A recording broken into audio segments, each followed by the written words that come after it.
হে সুফাই, এই রুমের মধ্যে আমি ছাড়া আর আল্লাহ রাসূল ছাড়া আর কেউ ছিল না। আমাকে একটা হাদিস শুনাইছেন, আমি আপনাকে সেই হাদিসটা এখন শোনাবো। এই কথা বললাম, উনি এমন বেহুশ হইছেন, আবার বেহুশ এমন পড়ে গেছেন, দীর্ঘক্ষণ বেহুশ ছিলেন, নিজে নিজে উঠে আসছেন, আবার উঠছেন, আবার উঠে বলে, হে সুফাই, আমি আপনাকে এমন একটা হাদিস একটা শোনাবো, এই হাদিসটা এই রূপে রাসূল আমাকে বলছেন, আর কেউ ছিল না, আমি নবীর জবান থেকে শুনছি, আমার কান শুনছে, এখানে আর কেউ ছিল না। এই কথা বলে আবার তিনবার বেহুশ হওয়ার পরে ওই ঘরে আরো যারা ছিল ওনারা খুব জোর করে ধরছেন, হে আবু হুরায়রা, এমনকি হাদিস পয়গম্বর শুনাইছেন, আপনি বলতে গিয়ে বেহুশ হয়ে যাচ্ছেন, কারণটা কি বলেন। আবু হুরায়রা তখন বলেন, আল্লাহ তাআলা কিয়ামত কায়েম করবেন, বিচার কার্য যখন চালু করবেন, প্রথম তিন ব্যক্তিকে ডাকবেন। এই প্রথম যার যার বিচার কার্য শুরু হবে, এই হাদিস বয়ান করতে গিয়া আবু হুরায়রা তিনবার বেহুশ হয়ে গেছেন। উনি তখন বললেন, ময়দানে মাহশরে আল্লাহ তাআলা যখন বিচার কার্য শুরু করবেন, প্রথম তিন শ্রেণী মানুষকে ডাকবেন। এক নম্বর আলেম, আমাকে ডাকবেন। আবু হুরায়রা বলে, আমি আলেম।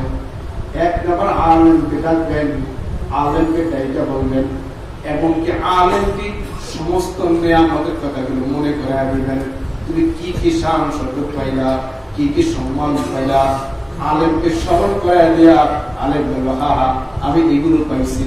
আমাকে মুফতি সাহেব বলতো, আমাকে বড় বড় আলেম বলতো, আমাকে কদরখানি করতো, আমাকে সম্মান করতো। আল্লাহ তাআলা তখন বলবেন, তোমাকে আলেম দিলাম, কি করছো? সে বলবে, হাফেজ বানাইছি, আমি ওয়াজ করছি, আমি তাফসীর করছি, মানুষকে বয়ান করে শুনাইছি। আল্লাহ তাআলা বলবেন, এগুলো কেন করছো? আপনার জন্য করছি। আল্লাহ পাক তখন বলেন, না না, এগুলো আমার জন্য করো না, তোমার নাম হওয়া দরকার, প্রসিদ্ধ লাভ করা দরকার, তাই জন্য করছো, তোমার কোনো আমল কবুল হয় নাই।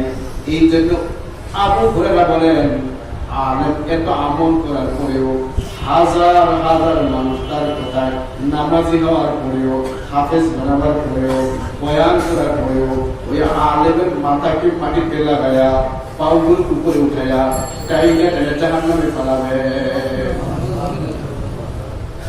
নিয়ম ঠিক নেই, এজন্য আমল করেও জাহান্নামে যাবে।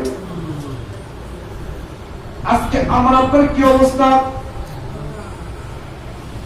এই জন্য ময়দানে মাহশরের প্রথম বিচার শুরু হবে, আমাকে দিয়ে আগে শুরু হবে, আলেমকে দিয়ে আগে শুরু হবে। 2 নম্বর মুজাহিদকে ডাকবেন, লম্বা হাদিস। 3 নম্বর সাহাবীর দান শিল্পে ডাকবেন, এত দান করার পর জাহান্নামে যাবে। আল্লাহর দিন, আল্লাহর জমিনে বুলন্দ করতে গিয়া নিজের তাজা রক্ত জমিনে ডালছে। আল্লাহ তাআলা বলেন, না না না, এই রক্ত ডালাটা, এই ঘাম ঝরাটা, প্রাণ দেওয়াটা তোমাকে বড় মুজাহিদ বলবে, বড় বীর বলবে, বীর বিক্রম বলবে, তোমার নাম প্রচারিত করবে। যা চাইছো তার দুনিয়ায় হয়ে গেছে, আমার কাছে ভুল হয় নাই। তার মাথা নিচের দিকে দিয়া, পাগুলো উপর দিকে দিয়া, তাই দেখলেন জাহান্নামে ফেলাবে। এই জন্য আল্লাহর পয়গম্বর বলেন, ইন্নামাল আমালু বিন্নিয়াত। দিনকে পরিপূর্ণ করেছে ঈমানের দ্বারা। ঈমান আমার আপনার সবচেয়ে দামি সম্পদ। ঈমান, ঈমান নাই তার দিন নেই। ঈমান বড় দামি দৌলত। ঈমান যার আছে, কিঞ্চিত পরিমাণ ঈমান যার আছে, সে যদি কিঞ্চিত পরিমাণ, যারা পরিমাণ ঈমান নিয়েও মাটির নিচে যায়, আল্লাহ রাসূল বলেন 10টা দুনিয়ার সমান একটা জান্নাত পেয়ে গেছে। চিন্তা করে ঈমানের দাম কত। আমরা সকলে ঈমানদার হওয়ার কারণেই আমরা এই দ্বীনি মজমায় আমাদের আত্মাকে পরিশুদ্ধ করার জন্য এই তরিকার সাথে জড়িত, ঠিক না বেঠিক? আমরা প্রথম কাজ, ঈমান আমাদের আছে, কিন্তু ঈমান যত কঠিন আবার ইমান চলে যাবে বেশি। খুব মজবুত ইমান, এত এত একটা গুরুত্বপূর্ণ জিনিস, কচু পাতার পানির মতন, এই মুহূর্তে চলে যায়, মুহূর্তে চলে আসে। মানুষ যখন জিনা করে তখন তার ইমান থাকে না, ইমান থাকে না। যখন জিনার কাজ শেষ, ইমানটা আবার চলে আসে। তারা সিসি ক্যামেরা দেখেন, সিসি ক্যামেরায় সারাদিনে কাজ রেকর্ড হয়। কারেন্ট না থাকলে রেকর্ড তো হয় না, ওই জায়গা সাদা থাকে।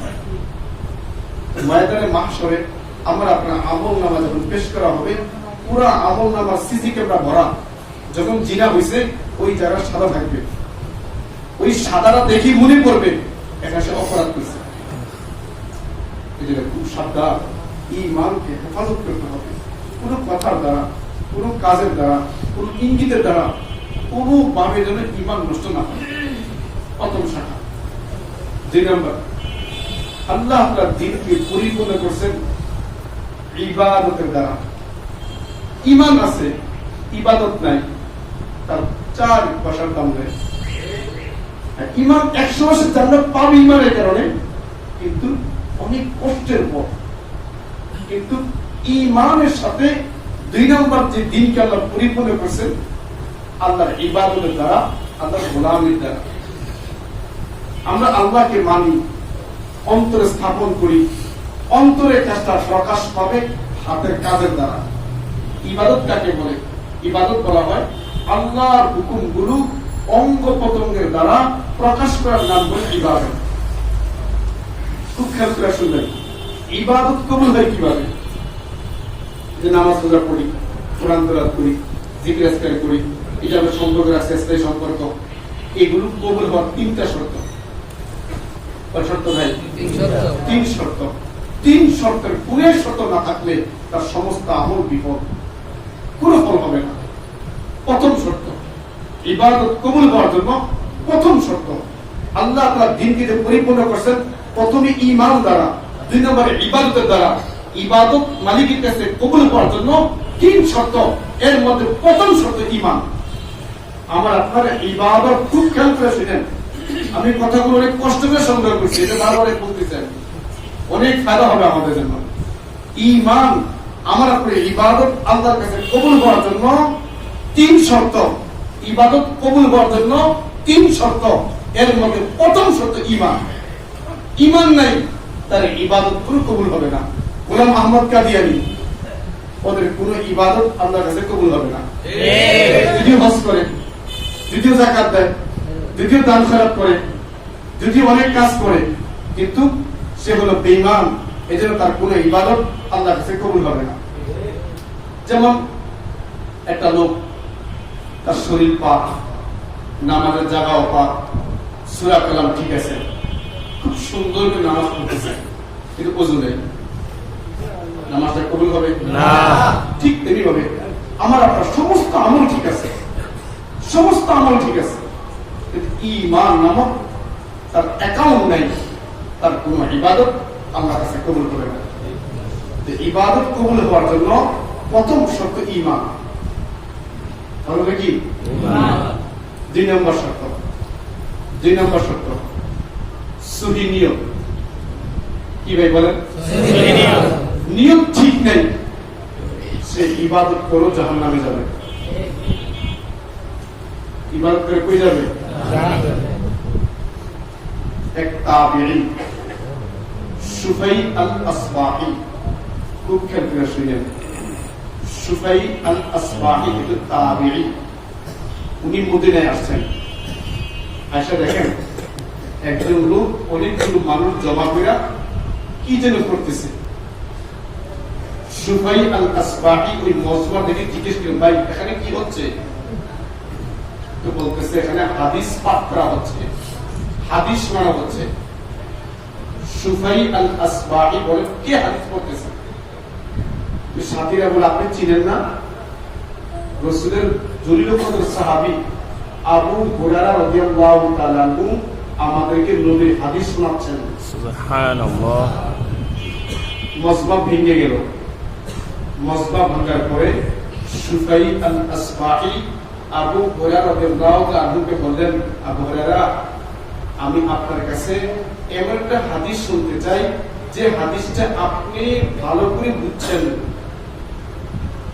আপনি আমল করছেন, এমন একটা হাদিস আপনি আমাকে শোনান। আপনি কি আমার কথা বুঝতেছেন? খুব মনোযোগ দিয়ে শুনলেন। এই কথা বলার পর আবু হুরায়রা রাদিয়াল্লাহু তাআলা মুসল্লা থেকে উঠে একটা কামরায় নিয়ে গেলেন। সুফাই আল-আসবাহিকে হাতে ধরে আবু হুরায়রা কামরায় গেছেন। কামরা যা বলতেছেন, হে সুফাই, এই রুমের মধ্যে আমি আর আল্লাহ রাসূল আমাকে একটা হাদিস শোনাইছেন, সেখানে আমি ছাড়া অন্য কেউ ছিল না। এই কথা বলার পর আবু হুরায়রা রাদিয়াল্লাহু তাআলা বেহুশে মাটিতে পড়ে গেলেন। হাদিস এখনো বলে নাই, বলছে এই রুমের মধ্যে আমি আর রাসূল ছিল, আর কেউ ছিল না, আমাকে রাসূল একটা হাদিস শোনাইছে, এই কথা বলে বেহুশ হয়ে গেছে। কিছুক্ষণ পরে খুশি আসছেন। খুশি আসার পরে আবার বলেন, হে সুফাই, এই রুমের মধ্যে আমি ছাড়া আর আল্লাহ রাসূল ছাড়া আর কেউ ছিল না, আমাকে একটা হাদিস শোনাইছেন, আমি আপনাকে সেই হাদিসটা এখন শোনাবো। এই কথা বললাম, উনি এমন বেহুশ হইছেন, আবার বেহুশ মাটিতে পড়ে গেছেন। দীর্ঘক্ষণ বেহুশ ছিলেন, নিজে নিজে উঠে আসছেন, আবার উঠছেন, আবার উঠে বলে, হে সুফাই, আমি আপনাকে এমন একটা হাদিস একটা শোনাবো, এই হাদিসটা এই রূপে রাসূল আমাকে বলছেন, আর কেউ ছিল না, আমি নবীর জবান থেকে শুনছি, আমার কান শুনছে, এখানে আর কেউ ছিল না। এই কথা বলে আবারও বেহুশ হয়ে গেছেন। তিনবার বেহুশ হওয়ার পরে ওই ঘরে আরো যারা ছিল ওনারা খুব জোর করে বলছেন, হে আবু হুরায়রা, এমন কি হাদিস পয়গম্বর শুনাইছেন, আপনি বলতে গিয়ে বেহুশ হয়ে যাচ্ছেন, কারণটা কি বলেন? আবু হুরায়রা তখন বলেন, আল্লাহ তাআলা কিয়ামত কায়েম করবেন, বিচার কার্য যখন চালু করবেন, প্রথম তিন ব্যক্তিকে ডাকবেন। এই প্রথম যার যার বিচার কার্য শুরু হবে, এই হাদিস বয়ান করতে গিয়া আবু হুরায়রা তিনবার বেহুশ হয়ে গেছেন। উনি তখন বললেন, ময়দানে মাহশরে আল্লাহ তাআলা যখন বিচার কার্য শুরু করবেন, প্রথম তিন শ্রেণীর মানুষকে ডাকবেন। এক নম্বর আলেম, আমাকে ডাকবেন। আবু হুরায়রা বলে, আমি আলেম। এক নম্বর আলেমকে ডাকবেন, আলেমকে ডাইকা বলবেন, এমনকি আলেমকে সমস্ত নিয়ামতের কথাগুলো মনে করায় দিবেন। তুমি কি কি শান শৌকত পাইলা, কি কি সম্মান পাইলা, আলেমকে স্মরণ করে দেয়া। আলেম বলল, হা হা, আমি এগুলো পাইছি। আমাকে মুফতি সাহেব বলতো, আমাকে বড় বড় আলেম বলতো, আমাকে কদরখানি করতো, আমাকে সম্মান করতো। আল্লাহ তাআলা তখন বলবেন, তোমাকে আলেম দিলাম, কি করছো? সে বলবে, হাফেজ বানাইছি, আমি ওয়াজ করছি, আমি তাফসীর করছি, মানুষকে বয়ান করে শুনাইছি। আল্লাহ তাআলা বলবেন, এগুলো কেন করছো? আপনার জন্য করছি। আল্লাহ পাক তখন বলেন, না না, এগুলো আমার জন্য করো না, তোমার নাম হওয়া দরকার, প্রসিদ্ধ লাভ করা দরকার, তাই জন্য করছো। তোমার কোনো আমল কবুল হয় নাই। এই জন্য আবু হুরায়রা বলেন, আলেম এত আমল করার পরেও, হাজার হাজার মানুষ তার কথায় নামাজি হওয়ার পরেও, হাফেজ বানাবার পরেও, বয়ান করার পরেও, ওই আলেমের মাথাকে মাটিতে লাগায়া, পাউগুলো উপরে উঠাইয়া, টাইলে টাইলে জাহান্নামে ফেলাবে। নিয়ম ঠিক নেই, এই জন্য আমল করেও জাহান্নামে যাবে। আজকে আমার আপনার কি অবস্থা? এই জন্য ময়দানে মাহশরে প্রথম বিচার শুরু হবে, আমাকে দিয়ে আগে শুরু হবে, আলেমকে দিয়ে আগে শুরু হবে। 2 নম্বর মুজাহিদকে ডাকবেন, লম্বা হাদিস। 3 নম্বর সাহাবীর দান শিল্পে ডাকবেন, এত দান করার পর জাহান্নামে যাবে। আল্লাহর দিন, আল্লাহর জমিনে বুলন্দ করতে গিয়া নিজের তাজা রক্ত জমিনে ডালছে।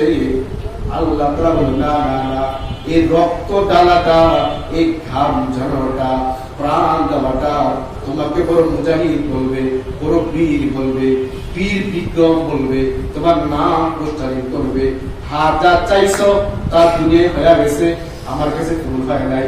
তার মাথা নিচের দিকে দিয়া, পাগুলো উপর দিকে দিয়া, তাই দেখলেন জাহান্নামে পালাবে। এই জন্য আল্লাহর পয়গম্বর বলেন ইন্নামাল আমালু বিন্নিয়াত। আজকে আমার হালত এটাই, আমারটা এটাই। আমাকে সবার উপরে রাখো, দুনিয়ার সবাই উপরে রাখছে, আমার মালিক আমার নাম উপরে রাখে নাই। আমি ব্যর্থ, ব্যর্থ।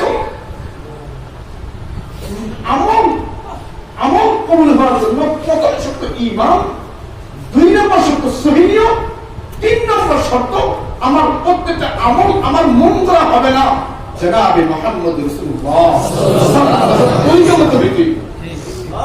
আমার নিজের মন করা না। এই জিকির করতেছি, এই জিকির তাসবিহাত, এটা হাদিস আপনাদের শুনে মুসনাদ আহমদের হাদিস, মুসনাদ আহমদের হাদিস। সাদ ইবনে মুআজ রাদিয়াল্লাহু তাআলা আনহু বদরি সাহাবী, তার জানাজা রাসূল নিজে পড়াইছেন। সাদ ইবনে মুআজের জানাজা রাসূল নিজে পড়াইছেন। 70,000 ফেরেশতা তার জানাজায় নেমে আসছে। আল্লাহ রাসূল যখন তার জানাজা পড়াইলেন, কবরে নামাইছে, কবর দেওয়ার পরে মাটিগুলো বাস করতেছে হাত দিয়া, হাত দিয়া তার কবরের মাটিগুলো বাস করতেছেন। এমন সময় হঠাৎ পয়গম্বর বলেন সুবহানাল্লাহ।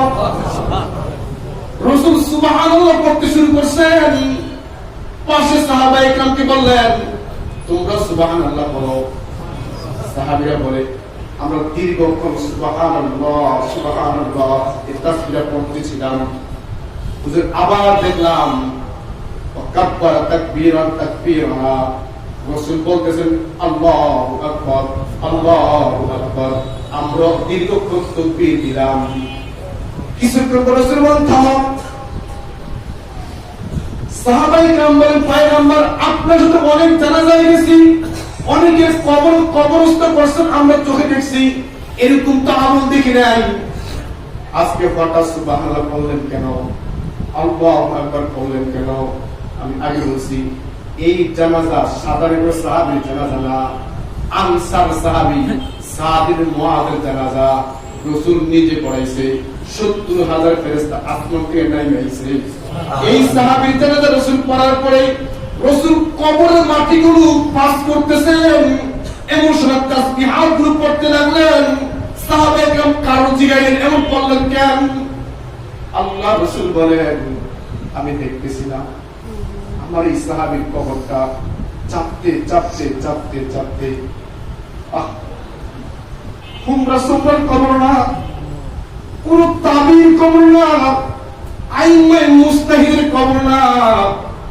রাসূলের মুলাকাত হয়েছে, জানাজা যার ফেরেশতারা এসে পৌঁছে, বদরি কাফেলার সাহাবীদের সব গুনাহ মাফ। এমন একজন সাহাবীর জানাজার পরে রাসূল বলেন আমি দেখতেছিলাম তার কবরে মাটিগুলো চাপতেছে, তার কবরে মাটিগুলো চাপতেছে। আমি তাসবিহাত শুরু করলাম, আল্লাহ তাআলার সাথে সাথে ওই মাটির চাপাকে বন্ধ করে দিয়া তার চোখের নজর যতদূর যায় ততদূর আল্লাহ তাআলা ফাঁকা করে দিয়েছেন। সুবহানাল্লাহ। এবার চিন্তা করেন এই তাসবিহাত গুলোর মান কত। বলেন